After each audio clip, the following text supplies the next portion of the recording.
오랜 기간 몸이 굳어가는 파킨슨병과 싸우던 가족을 떠나보낸다는 것. 그 슬픔의 무게는 감히 짐작조차 할 수 없습니다. 그런데 슬픔을 추스리기도 전에 유가족분들은 또 다른 차가운 현실과 마주하게 됩니다. 바로 보험금 지급 거절 통보인데요. 환자분께서 투병 중 스스로 생을 마감하신 경우 보험사는 마치 기계처럼 답변합니다.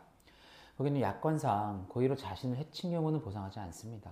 안타깝지만 면책입니다. 평생을 성실하게 사셨던 분이 병마와 싸우다 마지막 선택을 하셨는데 보험사는 이를 그저 단순한 고의사고로 단정짓고 외면해 버립니다. 하지만 여러분, 보험사의 결정이 과연 정당한 걸까요? 그 마지막 선택이 환자분의 온전한 자유의지였을까요? 아니면 병과 약물이 만들어낸 비극적인 사고였을까요?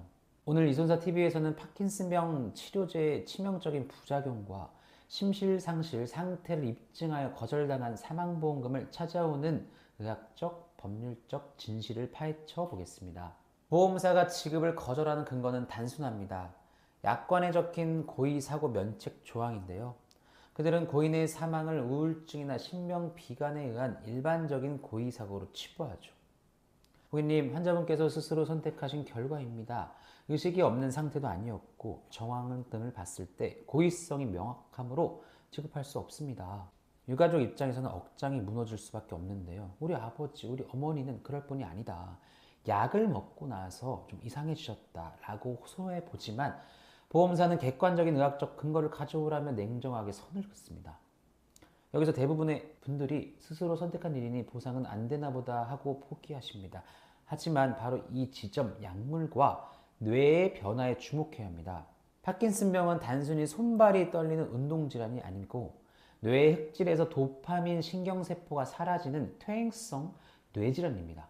이 사라진 도파민을 채우기 위해 환자분들은 평생 고용량의 약물 등을 복용해야 하죠. 문제는 여기서 발생합니다. 운동 능력을 유지하기 위해 처방되는 PK밀즈나 온젠티스 같은 약물들.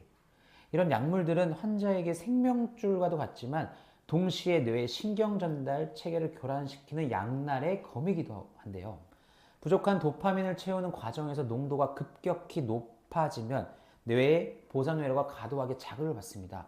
이로 인해 환자는 자신의 의지와 상관없이 독성, 선망 등의 상태에 빠져 헛것을 보거나 충동을 전혀 억제하지 못하는 도파민 조절 장애 증후군을 겪을 수도 있습니다.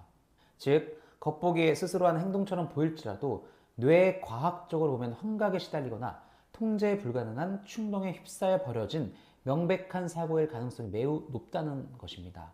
보험약관에서도 심실상실 등으로 자유로운 의사결정을 할 수 없는 상태에서 자신을 해친 경우는 예외적으로 보상을 하도록 규정하고 있습니다. 우리가 입증해야 할 핵심이 바로 이것인데요. 고인의 사망은 고의가 아니라 질병과 약물 독성에 의한 불가항력적인 사고였다는 사실을 말이죠. 이를 위해서는 감정적인 호소가 아닌 철저한 분석이 필요합니다. 사고 발생 직전 약물 용량이 급격히 늘어나진 않았는지, 새로운 약이 추가된 직후에 사고가 발생했는지 그 변동 추이를 추적해야 합니다. 또한 간호기록지나 경과기록지 등 의무기록 전체를 샅샅이 뒤져 환자가 평소에 선망 증상이 있거나 시간과 장소를 헷갈려하는 진압력 저하 등 전조 증상이 있었는지 약물 부작용으로 인한 사고가 아닌지를 판단할 필요가 있는데요. 보험회사는 고인의 사망을 단순 우울증이나 비관에 의한 일반적인 고의 사고로 몰아가려 합니다. 그게 그들에게 가장 유리하기 때문이죠. 하지만 파킨슨병 환자의 케이스는 다릅니다. 이는 단순히 기분장애가 아니라 뇌의 기질적 변경과 고용량 약물 투여가 결합된 특수한 상황입니다. 따라서 이번 분쟁의 핵심은 고인께서 사고 당시 자유로운 의사결정을 할 수 없는 심실상실 상태였음을 의학적으로 명확히 입증해내는 데 있습니다. 하지만 이 복잡한 인과관계를 일반인인 유가족이 홀로 증명하기란 계란으로 바위치기나 다름없습니다. 의학적 지식 없이는 넘을 수 없는 보험사의 높은 문턱, 혼자 고민하며 골든타임을 놓치지 마십시오. 퇴학기록과 의무기록 전문가에 보여주세요. 이순사TV에 축적된 경험과 전문성으로 고인의 마지막이 고의가 아닌 질병과의 싸움이었음을 명백히 짚어드리겠습니다. 고인의 마지막이 고의가 아닌 질병과의 싸움이었음을 명백히 밝혀드리겠습니다. 막막한 분쟁의 길, 유가족의 든든한 방패가 되어 정당한 보험금을 찾아드리겠습니다. 도움이 필요하시면 언제든 상담 창구를 통해 문을 두드려 주시기 바랍니다. 감사합니다.